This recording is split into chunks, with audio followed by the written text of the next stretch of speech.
Assalamualaikum warahmatullahi wabarakatuh. Selamat sore Bapak Ibu serta pemirsa TV Desa dimanapun berada, dari Sabang sampai Merauke, dari Pulau Miangas sampai Pulau Rote, dan semua pemirsa TV Desa yang ada di mancanegara.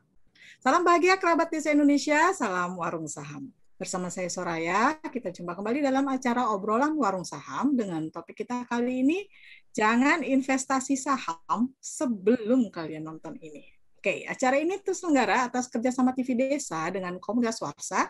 Sebagai informasi, TV Desa adalah siaran TV berbasis satelit melalui MSV Freesat yang bisa disaksikan melalui aplikasi Genflix dari handphone Anda. TV Desa merupakan media informasi yang mengangkat isu sekaligus memberikan edukasi untuk seluruh desa di Indonesia. Sedangkan Warung Saham adalah sebuah komunitas yang mencetak para pebisnis saham yang aktif memberikan sosialisasi dan edukasi dengan metode yang simpel dan mudah dipraktikkan oleh siapa saja. Oke, sore hari ini telah hadir bersama kita founder dari komunitas Warung Saham sekaligus pebisnis saham di Pasar Modal Indonesia. Selamat sore Mbak Warsa, apa kabar? Sore, Assalamualaikum warahmatullahi wabarakatuh. Waalaikumsalam. Salam bahagia desa Indonesia. Sehat-sehat ya Mbak. Alhamdulillah Warsa. sehat. Alhamdulillah. Topik hari ini cukup menarik nih Mbak Warsa. Saya yakin nih setelah nonton ini nih semua pemirsa TV Desa akan dapat banyak ilmu yang bermanfaat dari Mbak Warsa ya. Amin. Amin. Insya Allah. Oke, untuk mempersingkat waktu, saya persilahkan Mbak Warsa untuk bisa langsung saja membagikan ilmu dagingnya. Silakan Mbak Warsa. Baik, terima kasih. Assalamualaikum warahmatullahi wabarakatuh. Selamat sore. Salam bahagia kerabat desa di seluruh Indonesia. Mudah-mudahan semuanya dalam kondisi sehat walafiat. Ketemu lagi dengan Mbak Warsa pada sore hari ini. Kita akan membahas mengenai bisnis saham. Nah, dengan judul yang sengaja kita create untuk menimbulkan pertanyaan. Jangan berinvestasi saham sebelum nonton tayangan yang ini. Kenapa? Karena mungkin masyarakat selama ini pernah mengikuti beberapa materi, tapi kalau ibarat buku itu tiba-tiba udah loncat ke bab 3, bab 4, sehingga secara keseluruhan belum nangkep ini arahnya kemana dan seterusnya. Nah, padahal yang namanya bisnis apapun kita memang harus diawali dari bab 1 dulu. Kalau buku itu halaman 1-nya apa, halaman 2-nya apa. Nah, sore hari ini sengaja bagi siapapun kerabat desa di seluruh Indonesia yang mau memulai bisnis saham, yang mau memulai berinvestasi di saham, silakan simak apa yang kita sajikan pada sore hari ini. Nah, untuk lebih jelasnya saya akan share beberapa slide ya. Biar apa? Biar lebih mendapatkan pemahaman yang lebih oke. Kita share. Udah kelihatan belum? Udah kelihatan ya? Baik. Jadi di sini dari halaman pertama kita akan bahas apa itu saham, artinya definisi saham, kemudian bagaimana sejarah saham itu muncul. Setelah begitu tahu, baru apa sih benefit-benefit saham buat kita terutama ya sebagai investor. Kemudian bagaimana sih legalitas dari bisnis ini, dan yang lebih penting adalah bagaimana cara memulainya. Jadi setelah kita mengetahui teoritisnya, tentu kita akan masuk ke bagaimana prakteknya. Kita akan mulai dari sebelum definisi, saya akan beberapa informasi yang sangat penting. Yang pertama adalah saat ini tercatat ya di Bursa Efek Indonesia baru ada 2,2 jutaan 2,2 tepatnya, atau kurang dari 1% penduduk Indonesia yang menjadi investor saham, yang menjadi pebisnis saham. Artinya kalau 1%, 99%-nya kan belum menjadi investor saham. Ya, sekarang ini tercatat ada 272 juta. Kalau 2 juta yang menjadi investor saham, artinya sisanya masih banyak. 270-an juta belum menjadi investor saham. Kita lihat satu statement yang disampaikan oleh Lo Keng Hong. Siapa sih Lo Keng Hong? Lo Keng Hong adalah Bapak Investor Indonesia. Jadi beliau mengatakan bahwa 99% masyarakat Indonesia itu tidak mengerti saham, apalagi manfaatnya. Sahamnya saja tidak mengerti. Nah, padahal itu merupakan harta karun yang ada di Indonesia. Itu statementnya Bapak Lokeng Ho. Yang kedua, program saham ini sebenarnya program pemerintah. Nah, banyak masyarakat juga yang belum tahu. Jadi ini disampaikan langsung oleh Pak Yusuf Kalla waktu itu sebagai sebagai wakil presiden. Jadi beliau menyampaikan program pemerintah yang namanya Yunabung Saham.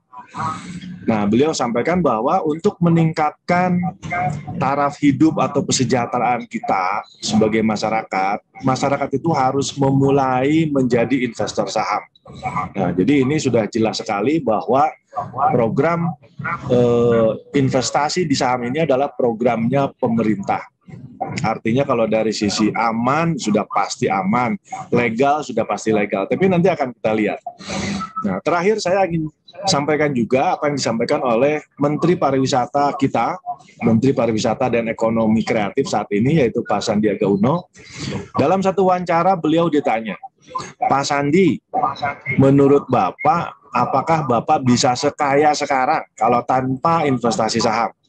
Jawabannya nggak mungkin. Saya nggak mungkin sekaya sekarang tanpa menjadi investor saham.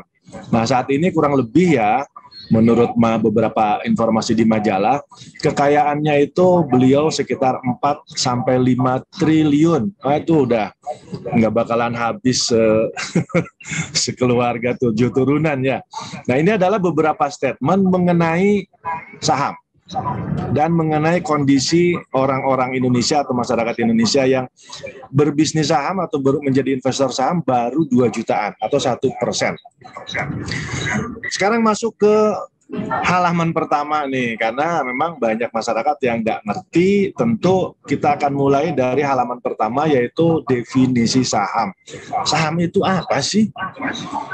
Saham adalah surat berharga sebagai bukti kepemilikan kita terhadap perusahaan.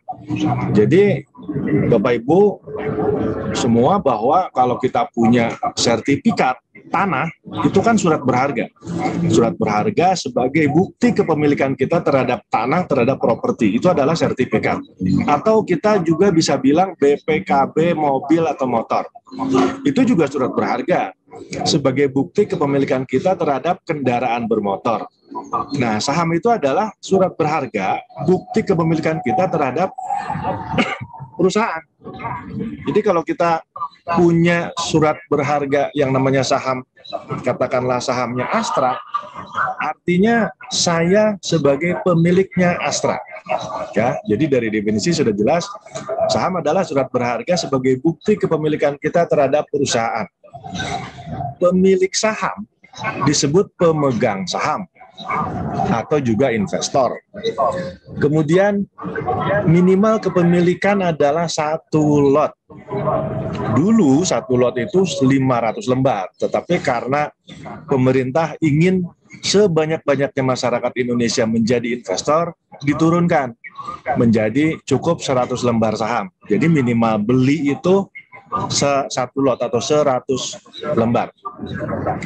Kemudian pembelian dan penjualan saham hanya bisa dilakukan di pasar modal atau di bursa saham. Nah, saat ini di Indonesia hanya ada 1 bursa saham atau Bursa Efek Indonesia, adanya di Jakarta.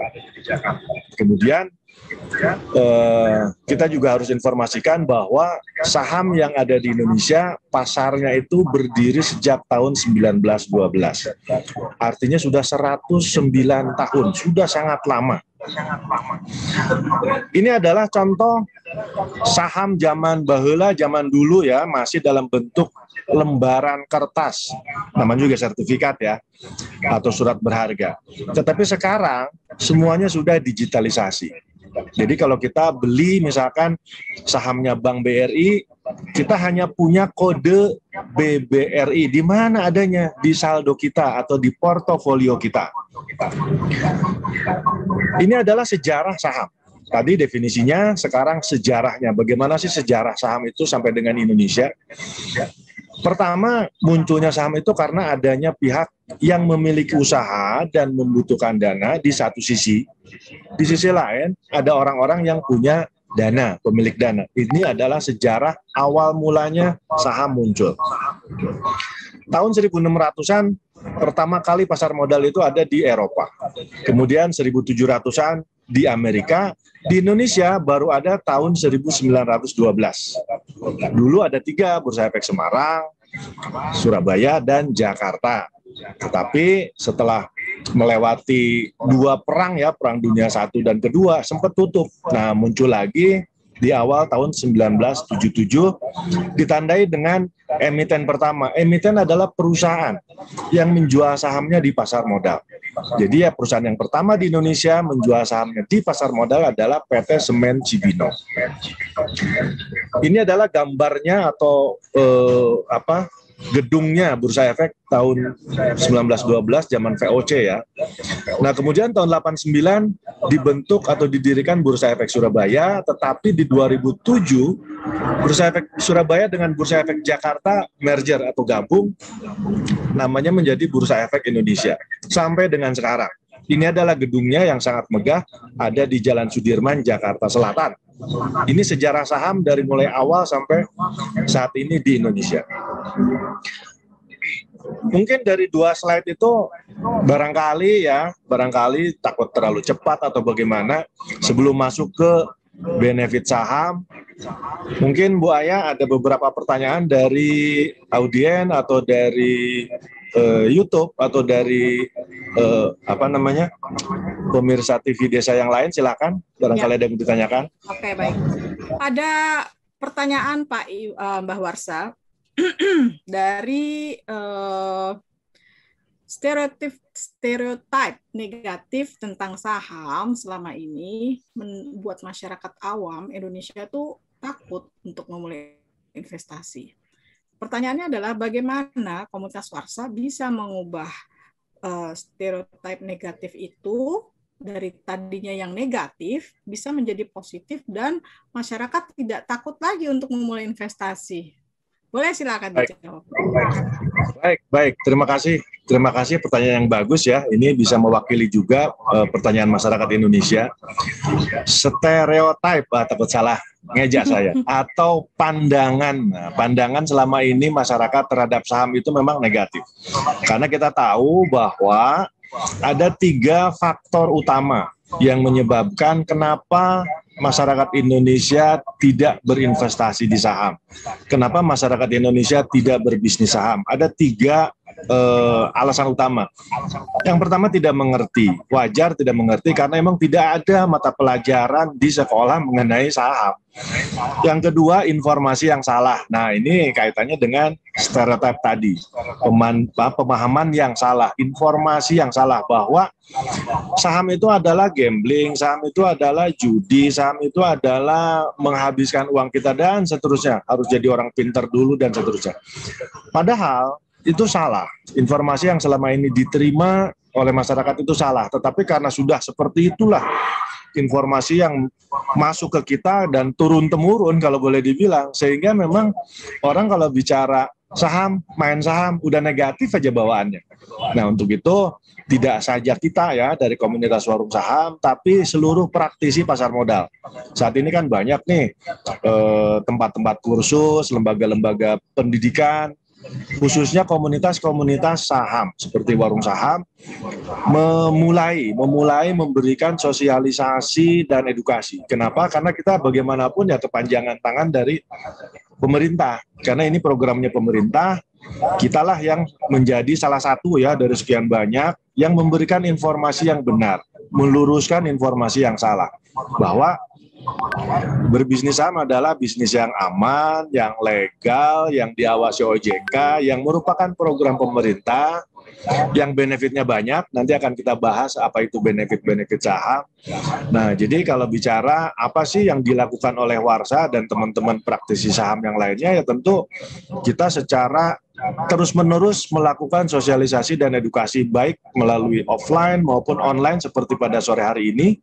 Ya, mudah-mudahan makin banyak masyarakat yang melek saham, mudah-mudahan ke depannya mulai mempraktekkan, terjun. Kenapa? Karena benar-benar sangat aman dan manfaatnya banyak. Jadi itulah yang kita lakukan sih, Bu Aya. Barangkali ada lagi, kalau tidak ada kita bisa langsung ke benefit, tapi kalau ada silakan.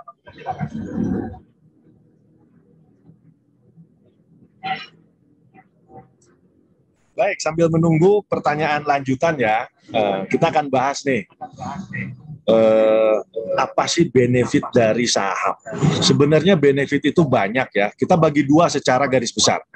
Karena bicara saham, tadi kan dari definisi, munculnya saham itu karena ada pihak yang punya usaha tetapi nggak punya dana, ada juga pihak yang punya dana tapi tidak punya usaha. Sehingga ini adalah muncul satu win-win mutualisme. Nah, sehingga ada dua kepentingan. Satu sisi adalah perusahaan atau orang-orang yang punya usaha yang membutuhkan dana, kemudian juga ada investor. Nah, kita lihat dari sisi perusahaan dulu. Benefit untuk perusahaan itu apa mengenai saham? Pertama, meningkatkan permodalan tentunya, karena perusahaan kalau menjual saham, itu kan dia akan dapat modal, dapat uang. Dan uang itu bukan minjem. Perusahaan itu bisa saja pinjam ke bank, tapi kan ada hitung-hitungan bunga, kemudian ada screening, ada jadwal, banyak hal yang mesti dilakukan. Dengan menjual saham di pasar modal, walaupun tentu perusahaan itu harus melalui screening juga, harus melalui tahapan-tahapan yang filtering yang ketat. Tetapi pada saat perusahaan itu bagus, bisa menjual sahamnya, yang pertama benefitnya adalah meningkatkan permodalan. Yang kedua, tentu memperluas lini bisnis. Contoh, MNC dulu kan hanya katakanlah di bisnis sekuritas. Tetapi dengan menjual sahamnya di pasar modal, MNC ini akhirnya menjadi satu grup besar. Di dalamnya bisa menjadi beberapa lini bisnis. Ada perbankannya, ada insurannya, ada propertinya, ada macam-macam. Ada medianya, itu dalam memperluas lini bisnis.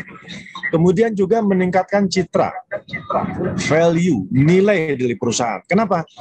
Karena yang namanya perusahaan kalau sudah masuk ke pasar modal untuk menjual sahamnya, tentu melewati filtering yang tadi.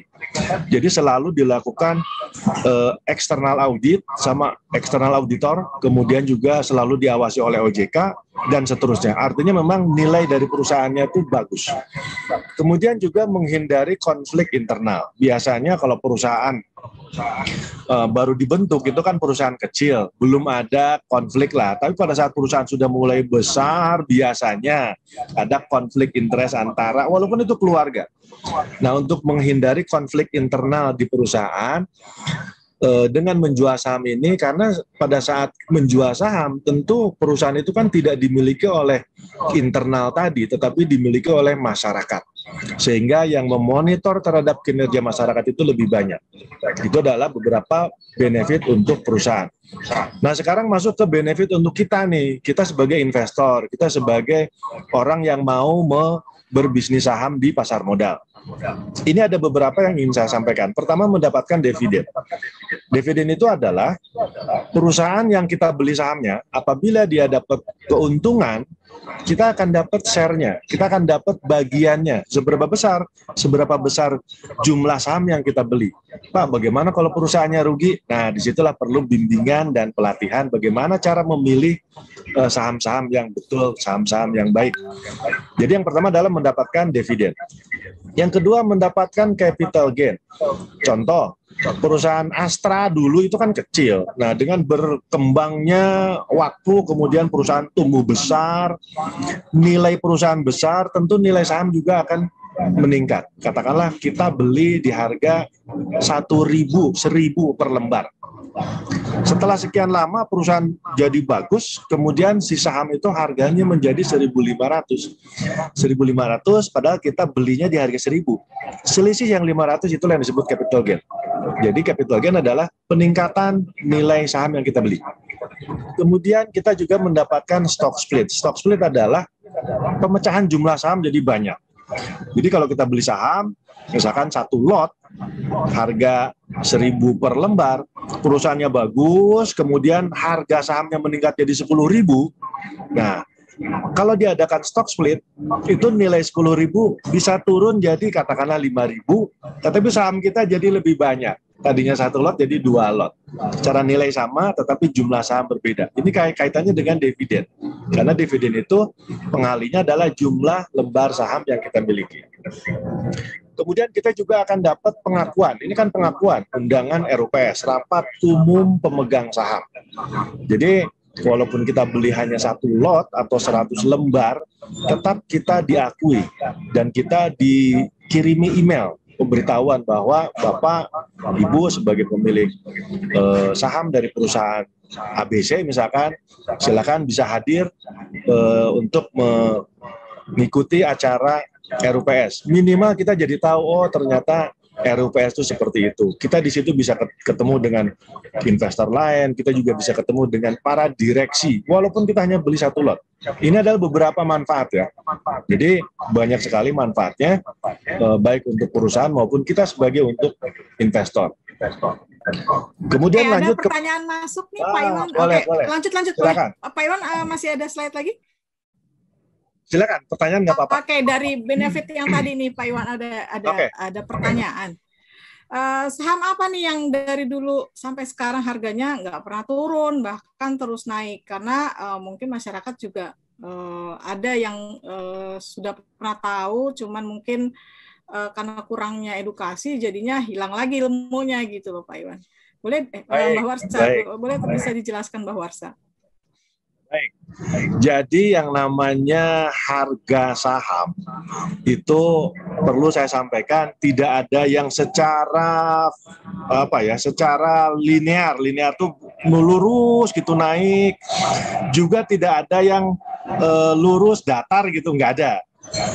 Yang namanya harga itu memang dipengaruhi oleh supply dan demand, dipengaruhi oleh berapa banyak orang yang mau beli, berapa banyak orang yang mau jual, sehingga setiap saat harga itu naik turun.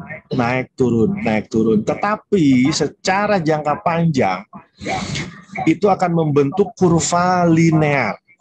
Jadi linear itu melengkung ke atas. Nah, di dalam melengkung ke atas itu memang setiap saat dia naik turun, tetapi secara jangka panjang itu naik. Nah, kalau ditanya apa sih yang selalu meningkat, selalu linear secara jangka panjang, kita bisa kasih contoh real ya.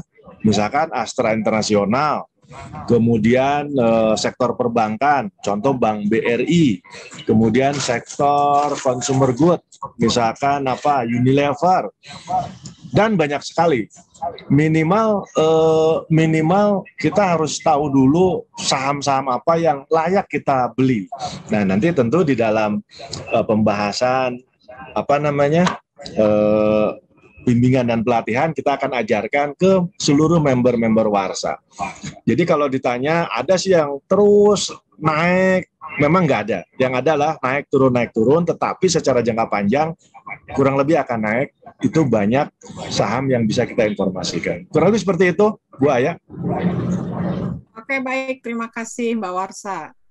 Silakan dilanjut lagi Mbak Warsa. Suara saya kekecilan atau kegedean? Enggak, sudah terdengar Mbak. Oh, terdengar ya? Lanjut, oke. Ya. Baik, sebentar saya cek dulu, soalnya ada yang bilang ini udah full, oke. Baik. Di desa di seluruh Indonesia, kita masuk ke sekarang legalitas. Tadi udah kita bahas mengenai definisi, kemudian sejarah, tadi benefit, sekarang masuk ke legalitas. Ini legalitasnya gimana sih? Aman nggak sih? Karena sekarang kan kita tahu ya, banyak bisnis yang ujungnya jong, yang ujungnya bodong. Janji-janji, tetapi ya berjalannya sekian bulan, sekian tahun, akhirnya uang yang sudah kita hasilkan dengan penuh keringat, banting tulang, akhirnya jong juga. Kita lihat bagaimana sih kalau di bisnis saham, terutama dari sisi legalitasnya. Yang pertama kita lihat, tadi disebutkan bahwa jual beli saham itu hanya ada di pasar. Pasar apa? Pasar modal. Dalam hal ini adalah Bursa Efek Indonesia. Bursa Efek Indonesia ini sudah ada undang-undangnya, itu Undang-Undang Nomor 8 Tahun 95. Ini dari sisi legalitas sudah aman, pasarnya saja sudah aman. Nah, kedua, yang ada di pasar modal itu kan tadi disebutkan, perusahaan yang mau menjual sahamnya di pasar modal, disebutnya emiten ya. Nah, perusahaan atau emiten itu juga ada undang-undangnya, dalam hal ini adalah Undang-Undang PT, Undang-Undang Nomor 40 Tahun 2007. Nah, sekarang kalau si emiten ini atau si perusahaan ini ingin menjual sahamnya di pasar modal, apakah bisa langsung? Tentu tidak, karena ada mekanismenya. Mekanismenya adalah si perusahaan itu harus melewati perusahaan sekuritas. Nah, banyak yang tidak tahu perusahaan sekuritas itu apa sih? Perusahaan sekuritas adalah perusahaan yang mendapatkan izin dari pemerintah, dalam hal ini OJK dan Bursa Efek, untuk bisa menyelenggarakan jual beli saham di pasar modal. Jadi dia itu sebagai kalau pasar modal itu bayangan kita ya, pasar modal itu sebagai mall, perusahaan sekuritas itu sebagai outlet-outlet, toko-toko yang menjual barang. Nah, barang itu saham. Jadi mudah-mudahan bisa mendapatkan pemahaman seperti itu. Nah, sehingga balik lagi, kalau perusahaan ingin menjual sahamnya tidak bisa langsung menghubungi Bursa Efek, tidak bisa langsung menghubungi pasar, tapi harus melewati perusahaan sekuritas untuk diurus. Jadi salah satu job desk-nya, tanggung jawabnya perusahaan sekuritas adalah menjamin bahwa perusahaan yang menjual sahamnya itu bisa berjualan di pasar modal. Sekarang kita lihat posisi kita sebagai investor adanya di mana. Kita kan mau membeli saham. Apakah kita bisa langsung ke perusahaan yang menjual saham atau kita bisa langsung ke pasar modal? Nah, kita lihat.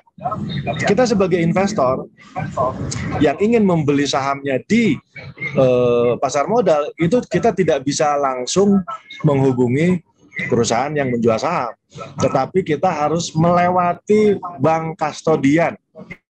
Tapi sekali lagi, Bapak Ibu jangan memikirkan, kok ribet ya. Nah, biarin saja, ini ribet masalah regulasi. Pada saat prakteknya itu sangat mudah, sangat mudah. Jadi investor harus buka dulu yang namanya rekening dana nasabah atau rekening saham. Dan itu hanya bisa dikeluarkan oleh bank kastodian. Bank kastodian juga memiliki izin dari OJK dan BI. Jadi saya memperlihatkan ini untuk menggambarkan bahwa legalitas bisnis saham ini memang dari semua lini sudah ada izin-izinnya, legalitasnya ada. Kemudian bank kastodian juga tidak bisa langsung, dia harus berkoordinasi dengan perusahaan sekuritas. Jadi ini adalah mekanisme regulasi yang ada di bursa. Tetapi balik lagi, kita sebagai investor tidak ribet, tidak diikut sertakan dalam ribetnya ini. Ini saya hanya menunjukkan bahwa seluruh komponen yang terlibat di dalam bisnis pasar modal ini adalah legalitasnya jelas. Kurang lebih seperti itu. Kita lanjut mengenai kehalalan bisnis investasi saham, karena banyak juga informasi yang salah bahwa main saham itu adalah judi. Nah, di sini ada fatwa dari MUI, dalam hal ini dari Dewan Syariah Nasional nomor 80 tahun 2011, bahwa dagang atau jual beli saham di pasar saham itu adalah hukumnya halal. Apalagi sekarang dari 728 saham yang diperjualbelikan di pasar modal, itu di atas 50%-nya itu adalah saham-saham syariah. Di mana saham-saham syariah itu kita tahu, pertama produknya halal, prosesnya halal, kemudian tidak memiliki hutang ke bank di atas 40%, dan ada beberapa kriteria-kriteria lain yang memang harus menjadi acuan bahwa perusahaan yang menjual saham itu adalah syariah. Ini adalah dari sisi legalitas. Kemudian masuk ke yang lebih krusial nih.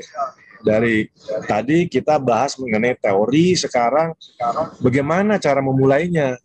Cara memulainya gampang. Kita atau Anda, Bapak Ibu semua, pasti memiliki yang namanya KTP. Pasti memiliki yang namanya rekening tabungan. Kemudian data pribadi sudah pasti punya. Jadi data-data ini adalah data-data standar yang kita miliki. KTP, rekening tabungan, data pribadi kita, pekerjaan apa, penghasilan berapa, kemudian ahli waris.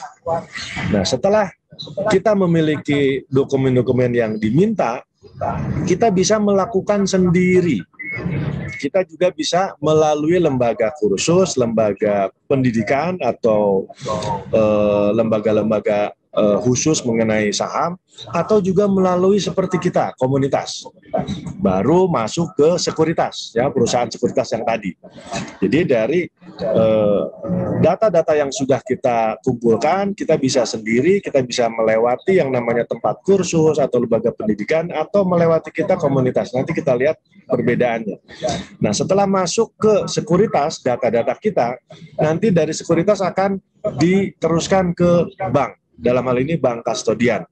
Dari bank nanti akan diterbitkan yang namanya rekening saham atau rekening dana nasabah. Dan rekening dana nasabah itu akan dikirim lewat email kita ke kita. Jadi hanya kita sendiri yang tahu. Nah, pada saat kita sudah memiliki rekening dana saham, rekening dana nasabah, kita tentu akan bertransaksi. Lewat apa transaksinya? Tentu lewat aplikasi. Nah, kita tinggal download aplikasi. Saat ini kita kerjasama dengan MNC Sekuritas. Kita akan download aplikasinya. Jadi seperti kita download kalau kita menjadi nasabahnya Bank Mandiri, tentu kita harus download M-Bankingnya Mandiri kan ya. Kalau kita jadi nasabahnya Bank BRI, kita harus download M-Bankingnya Bank BRI. Nah, begitupun di saham. Karena kita kerjasamanya dengan MNC Sekuritas, kita akan download aplikasinya MNC Sekuritas. Setelah itu baru kita bisa bertransaksi. Nah, kalau bicara transaksi, beda dengan kita hanya transaksi di bank. Kalau investasi di bank atau nabung di bank, kita setiap bulan katakanlah nabung 100.000, 200.000. Itu habis itu kan kita nggak usah ngapa-ngapain ya, artinya uang kita kan dikelola oleh perbankan. Beda dengan di saham. Saham itu kita yang kelola. Nah, untuk itu memang dibutuhkan yang namanya bimbingan dan pelatihan. Nah, disitulah kita bisa memilih apakah kita sendiri, karena bicara bimbingan dan pelatihan kita juga bisa cari tahu sendiri, kita bisa lewat Google, bisa lewat YouTube, sekarang kan banyak ya. Cuman kalau kita belajar sendiri itu arahnya kadang-kadangnya seringnya nggak jelas. Kalau lewat lembaga-lembaga kursus, lembaga-lembaga pendidikan umumnya yang saya tahu mahal. Yang paling murah adalah lewat komunitas. Ya, salah satunya adalah komunitas kita, komunitas warung saham. Untuk apa? Untuk bisa membimbing teman-teman kita, saudara-saudara kita yang baru menjadi investor saham. Kurang lebih seperti itu slide yang sampai saat ini ya. Silakan Bu Aya, barangkali ada yang mau ditanyakan. Kita mungkin ini makin menarik ya Mbak Warsa, menarik sekali kalau menurut saya dan mungkin untuk para pemirsa TV Desa. Kita hold dulu sebentar untuk pariwara berikut ini. Silakan. Assalamualaikum warahmatullahi wabarakatuh. Saya mengajak kepada seluruh warga masyarakat Indonesia dimanapun Anda berada, para kepala desa, dan desa, tokoh agama, tokoh masyarakat, siapapun, saya mengajak untuk menyaksikan berbagai informasi yang terkait dengan Kementerian Desa, terkait dengan perkembangan desa, terkait dengan dinamika yang ada di desa melalui TV Desa. Karena TV Desa ini memang ada untuk memberikan sajian terbaik tentang desa-desa kita, tentang kegiatan-kegiatan kita di desa, yang itu akan sangat bermanfaat dalam rangka membangun desa. Sekali lagi saya mengajak kepada kita semua untuk terus mengikuti dan menonton TV Desa. TV Desa, berkat jati diri bangsa. Kamu tinggal di pulau terpencil, pegunungan pinggiran kota, atau daerah di Indonesia yang tidak terjangkau jaringan fiber, ADSL, dan juga 3G. Internetan dengan cepat pasti cuma akan menjadi mimpi. Mau pakai tol langit, pakai Desa Wifi, kunjungi www.desawifi.com. Assalamualaikum warahmatullahi wabarakatuh.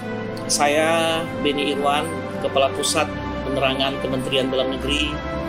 Pada kesempatan yang baik ini mengajak kita semua, para kerabat desa, aparatur pemerintah desa, tokoh masyarakat, aparatur pemerintah supradesa baik di tingkat kabupaten, kecamatan, dan provinsi, serta pemerhati desa lainnya, untuk senantiasa bersama-sama kita menyaksikan dan mengikuti tayangan-tayangan edukatif dan inspiratif tentang potensi, tentang permasalahan, inovasi, perkembangan dan prestasi desa-desa di Indonesia yang disajikan atau ditayangkan oleh TV Desa. Sekian dan terima kasih. Assalamualaikum warahmatullahi wabarakatuh. TV Desa, perekat jati diri bangsa. Assalamualaikum warahmatullahi wabarakatuh. Kalau kita melihat perkembangan terakhir ini, ada banyak sekali perspektif yang menarik dari TV Desa. Ini adalah TV yang menurut saya memberikan manfaat besar bagi penyelenggaraan birokrasi di Indonesia, penyelenggaraan pemerintahan desa di seluruh Indonesia. Karena yang ditampilkan adalah realitas yang betul-betul terjadi.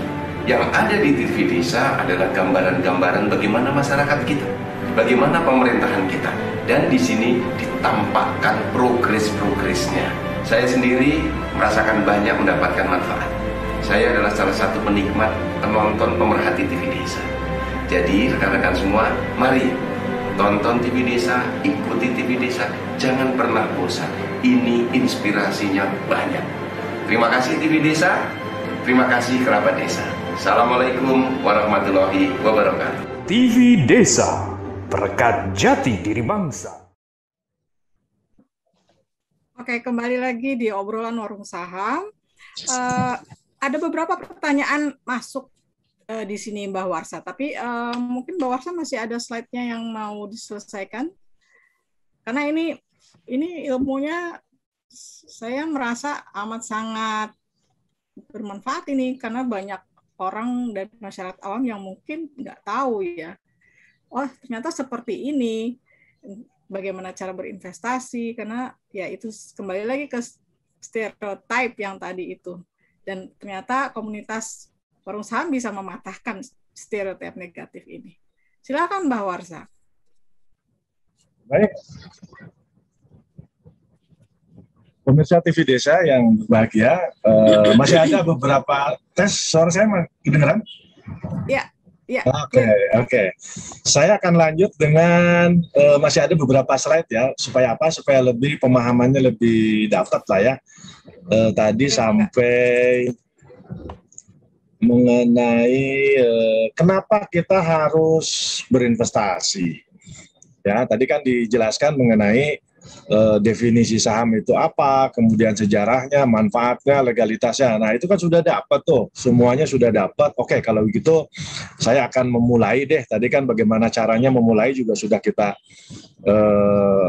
informasikan. Nah, sekarang kalau pertanyaannya kenapa sih kita harus berinvestasi? Jawabannya adalah karena kita ini, siapapun dari kita, tidak akan selamanya bekerja. Jadi sekarang kalau ada saudara-saudara kita yang masih bekerja sebagai pengusaha, sebagai pedagang, apapun, sebagai profesional, pastikan bahwa itu tidak akan selamanya. Pasti akan ada endingnya. Sehingga apa? Sehingga juga penghasilan kita akan hilang. Nah, padahal kalau bicara biaya hidup, itu kan biaya hidup terus meningkat. Kita lihat dulu yang namanya siklus hidup. Nah, siklus hidup itu sering saya informasikan kurang lebih seperti siklus hidupnya perusahaan. Jadi di awal memerlukan biaya besar, kemudian pada saat growing, bertumbuh, akan mendapatkan income, tetapi pada saatnya perusahaan itu akan turun. Nah, begitu pula dengan siklus hidup setiap kita ya. Nah, kalau kita lihat ya dari sisi usia, kita ada usia balita, usia pendidikan, bekerja, dan pensiun. Kita lihat bahwa pada saat usia balita, kita mengeluarkan biaya sudah pasti yang mengeluarkan orang tua kita, tetapi kita belum punya income.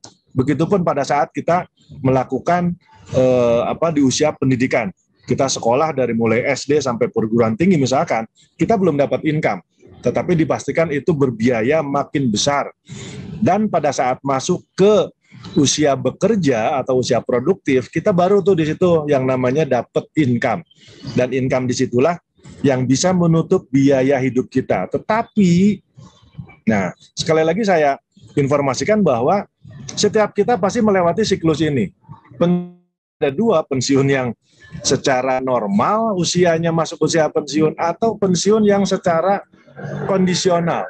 Contoh saudara-saudara kita yang paling dekat ya, kasusnya Giant yang tutup itu kan ribuan, hampir 14.000 total dari seluruh karyawan Giant seluruh Indonesia itu di Juli ini masih dalam tanda tanya apakah akan benar-benar dipensiunkan atau dipindahkan ke bisnis yang lain. Nah, sehingga kita lihat di sini ada satu arsiran bahwa pada saat kita memiliki bisnis, kita harus bisa menyisihkan. Untuk apa? Untuk membangun bisnis juga dan membangun aset. Bagaimana sih? Bingung saya. Nah, kita akan jelaskan. Jadi pada saat kita memiliki income, baik ke saudara-saudara sebagai karyawan kan dapat gaji bulanan, atau sebagai pedagang kan dapat income, baik income harian, mingguan, atau juga bulanan. Artinya dapat penghasilan. Nah, di situ memang harus dikelola. Kenapa? Karena kalau bicara uang, sebesar apapun penghasilannya, kalau tanpa dikelola dengan benar pasti habis. Dan sebaliknya, pada saat kita memiliki penghasilan yang katakanlah tidak besar tapi cukup, kalau dikelola dengan baik tentu akan menghasilkan masa depan yang lebih baik. Jadi kita akan lihat di arsiran bangun bisnis dan bangun aset ini adalah seperti ini. Jadi pada saat kita memiliki income, kita memang harus wajib bagaimana caranya kita mempersiapkan masa pensiun ini, masa depan yang lebih baik ini untuk kita bisa kelola dari sekarang. Nah, kalau bicara investasi itu kan banyak. Bisa investasi emas, bisa investasi dalam bentuk deposito, bisa investasi dalam bentuk properti. Banyak, karena kita memang dari komunitas saham, tentu kita fokusnya adalah ke saham. Walaupun nanti akan kita jelaskan perbedaan antara investasi di saham dengan investasi di tempat lain. Kalau ditanya kenapa investasi saham? Yang pertama, return-nya tinggi. Return itu adalah imbal hasilnya. Imbal hasilnya, return-nya. Yang kedua adalah harga saham di Indonesia ini sangat murah. Dibandingkan dengan apa? Dibandingkan dengan saham-saham yang dijual di bursa-bursa dunia. Yang ketiga, bursa Indonesia ini banyak yang belum tahu, ini adalah bursa terbaik sedunia selama 10 tahun. Bukan hanya 1-2 tahun, selama 10 tahun ini terbaik.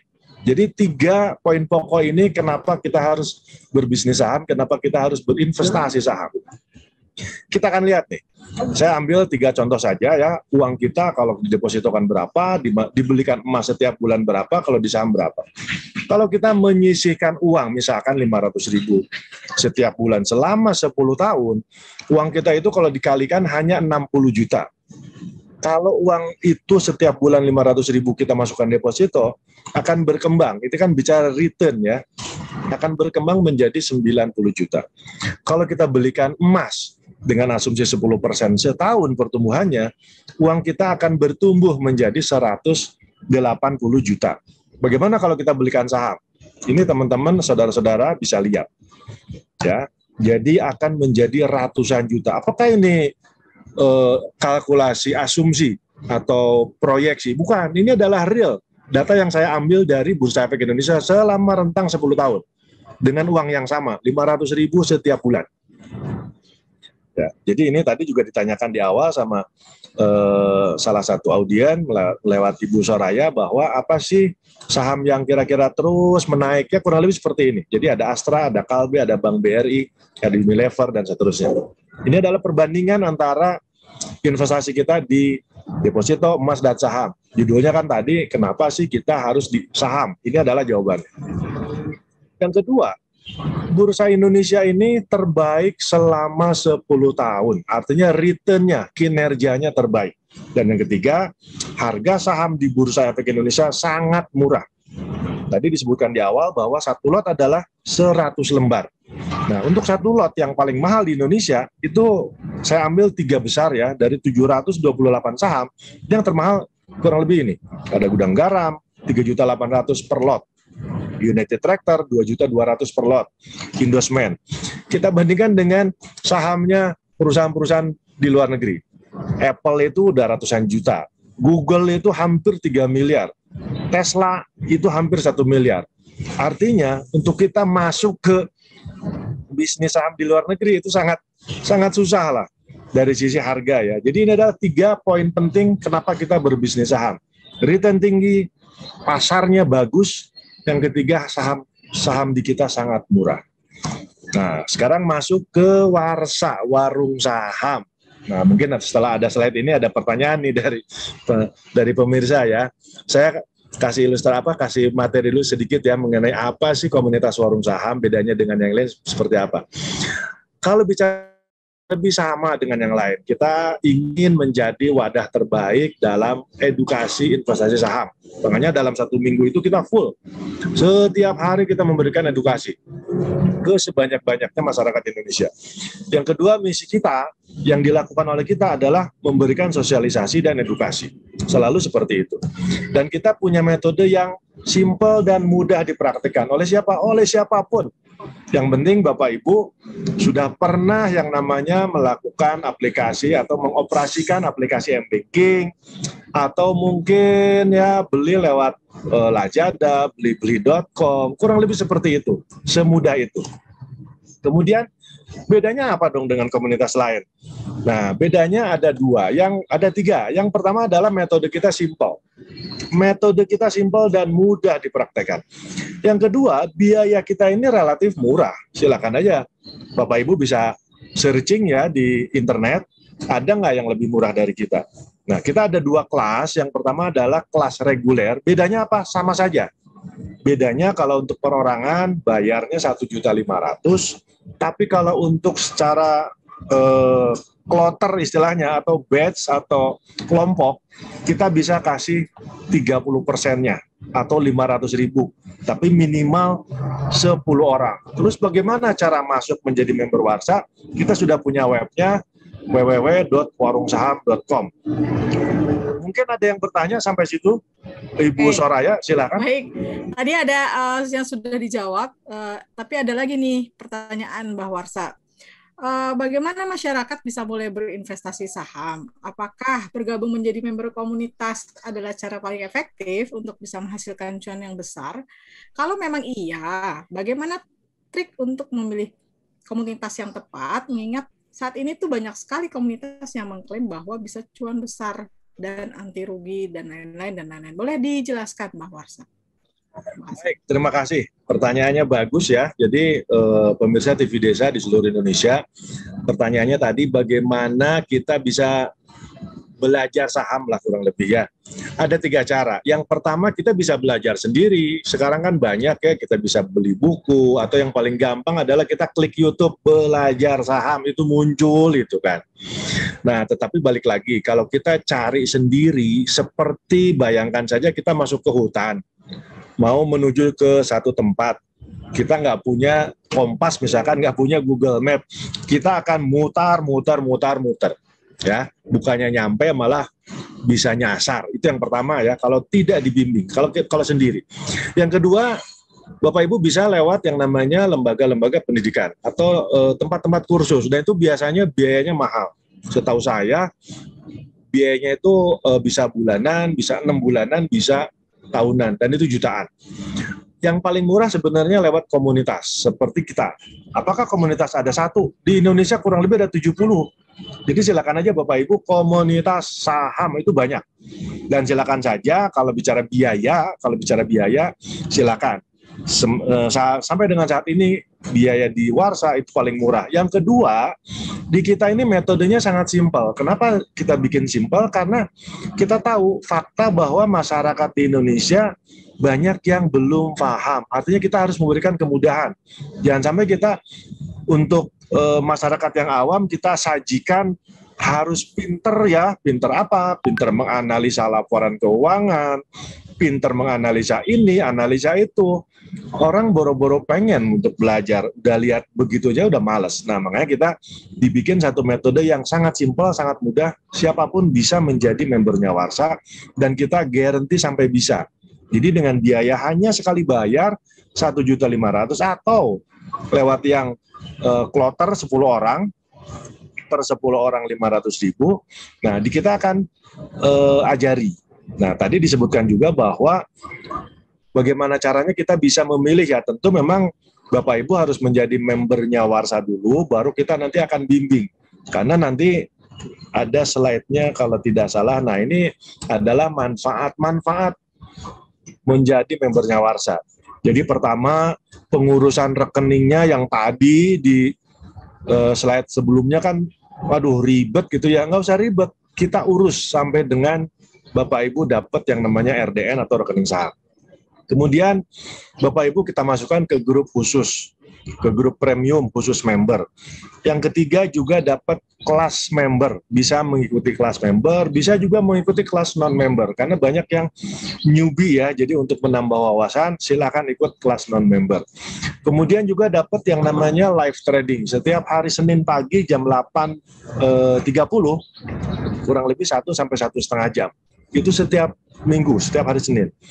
Kemudian kita garansi, kita bimbing, dan kita latih sampai bisa. Jadi kalau ditanya ini sampai kapan, ini 1,5 juta, sampai bisa. Makanya kita minta bagaimana caranya kalau sudah bisa, jangan pelit ilmu. Silakan mengedukasi orang, menginformasikan Warsa ke orang. Kenapa? Karena ada poin nomor 6. Jadi seluruh membernya Warsa mempunyai hak yang sama bisa menjalankan bisnis afiliasi. Apa itu bisnis afiliasi? Jadi kalau Bapak Ibu misalkan ini menjadi nasabahnya Bank BRI deh misalkan, terus tiba-tiba ada tetangganya diajak, kalau mau buka rekening di bank BRI saja. Nah, Bapak Ibu apakah dapat apresiasi, dapat fee, dapat komisi dari Bank BRI? Tentu tidak. Nah, bisnis afiliasi adalah bisnis yang memberikan apresiasi. Jadi kalau Bapak Ibu sebagai membernya Warsa memberikan informasi ke orang lain mengenai Warsa dan mereka menjadi membernya Warsa, itu akan dapat apresiasi dari mulai 500.000 dan seterusnya. Ini adalah beberapa manfaat. Kurang lebih seperti itu, Ibu Aya ya, mudah-mudahan bisa menjawab yang ditanyakan tadi. Ada pertanyaan menarik lain? Ya. Ini semakin menarik ini Mbah Warsa. Masuk komunitas, sudah dapat ilmunya, lalu dapat fee dari bisnis afiliasi. Ya, yang betul, mau betul. Ini saya juga mau ini, Mbak. Oke, ada dari pertanyaan yang masuk, ini saya pilih karena waktunya memang sudah mepet ya, Mbak Warsa. Dijawab cepat saja, Mbak. Apa peluang dan potensi yang bisa didapat dari berbisnis saham? Baik, jadi kalau bicara bisnis saham, itu adalah bisnis yang bisa dilakukan dalam jangka pendek. Pendek itu berapa pendek sih Pak? Bisa dalam seminggu, bisa dalam sebulan, bisa dalam 3 bulan, itu pendek. Bisa juga kita untuk berinvestasi jangka menengah. Jangka menengah itu bisa untuk dalam tempo 3 tahun. Atau juga bisa untuk jangka panjang. Bayangkan ya teman-teman atau saudara-saudara yang katakanlah saat ini punya asuransi misalkan. Asuransi itu kan untuk jangka katakanlah 10 tahun, 15 tahun dan seterusnya. Padahal perusahaan asuransi itu memutarkan uang kita itu juga di saham. Nah sekarang kalau kita yang melakukan apa yang dilakukan perusahaan asuransi, tentu hasilnya jauh lebih besar dari kita. Jadi kalau ditanya apa manfaatnya, manfaatnya adalah bisa jangka pendek dalam bentuk trading. Trading juga macam-macam, bisa harian, mingguan dan seterusnya. Yang penting dapat ilmunya dulu. Yang penting ilmunya dulu. Jangka menengah sekitar 3 tahun atau jangka panjang. Kurang lebih seperti itu Bu Aya. Oke, pertanyaan menarik nih Mbak Warsa. Dibanding investasi forex, Bitcoin, kripto dan lain-lain, apakah saham adalah jenis investasi yang paling aman? Apa saja indikator dari investasi yang aman itu? Baik. Jadi kalau indikator aman tadi sudah dijelaskan bahwa kalau di Indonesia khususnya ya, itu kan semuanya harus ada legalitas. Tadi kan saya sengaja ada satu materi mengenai legalitas. Jadi kalau disebut aman itu pertama harus legalitas. Ada pengakuan dari pemerintah.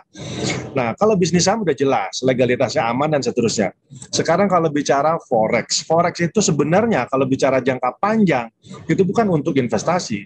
Karena kalau investasi itu harus ada apa ya, backupnya, harus ada underlying-nya, harus ada apa ya, fisiknya. Pada saat kita beli saham, saham Astra misalkan, kita tahu Astra itu ada kantornya, ada pabriknya, ada karyawannya.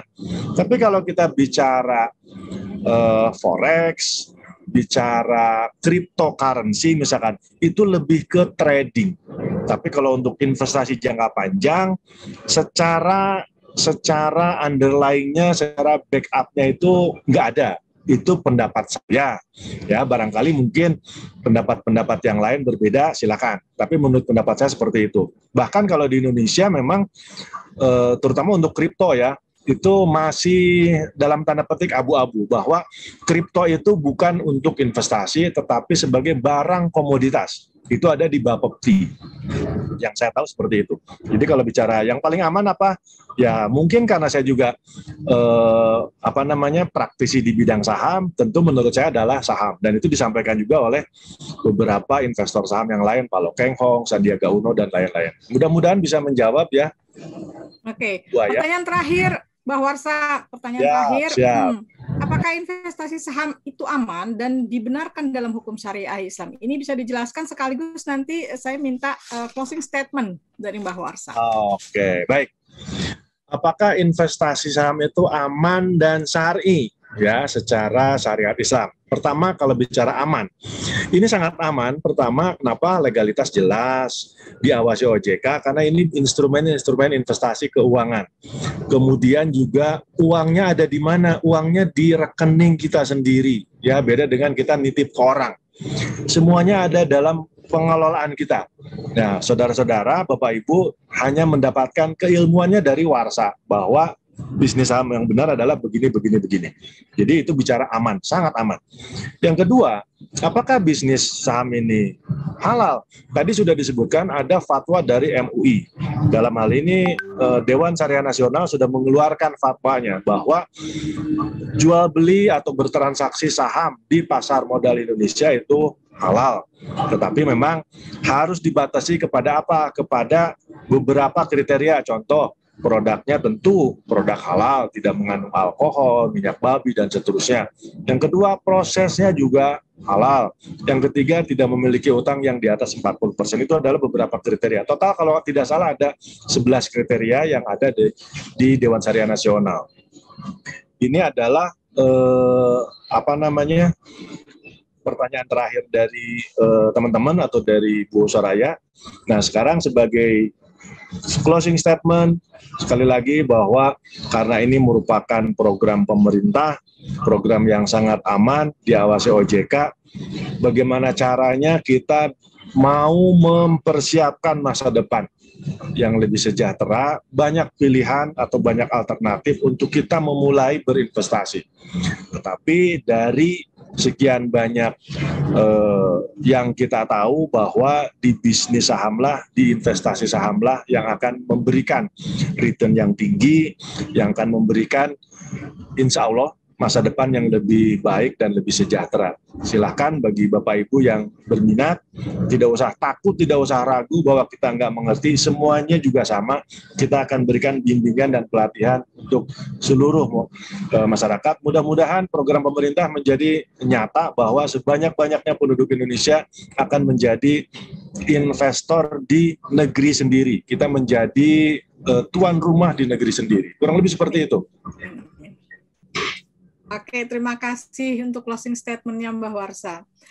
Oke, pemirsa TV Desa sekalian, kesimpulan yang bisa saya ambil adalah dari obrolan warung saham kali ini, banyak orang kaya di Indonesia yang sukses dengan menjadi investor saham. dengan keilmuan yang mereka dapatkan dari hasil bergabung dengan komunitas-komunitas yang memberikan edukasi, arahan, dan bimbingan, hingga mereka tidak tersesat atau salah jalan di tengah hiruk-pikuk pasar modal, menjadikan mereka menjadi orang-orang sukses yang bisa mengelola investasi mereka dengan bijak. Jika hal ini kita jadikan motivasi untuk diri kita, maka bukan tidak mungkin kita termasuk dalam golongan orang-orang yang beruntung seperti mereka. Terima kasih untuk atensinya. Saya Soraya, undur diri. Sampai jumpa di acara obrolan Warung Saham berikutnya. Salam bahagia kerabat desa Indonesia. Salam Warung Saham. Wassalamualaikum warahmatullahi wabarakatuh. Waalaikumsalam.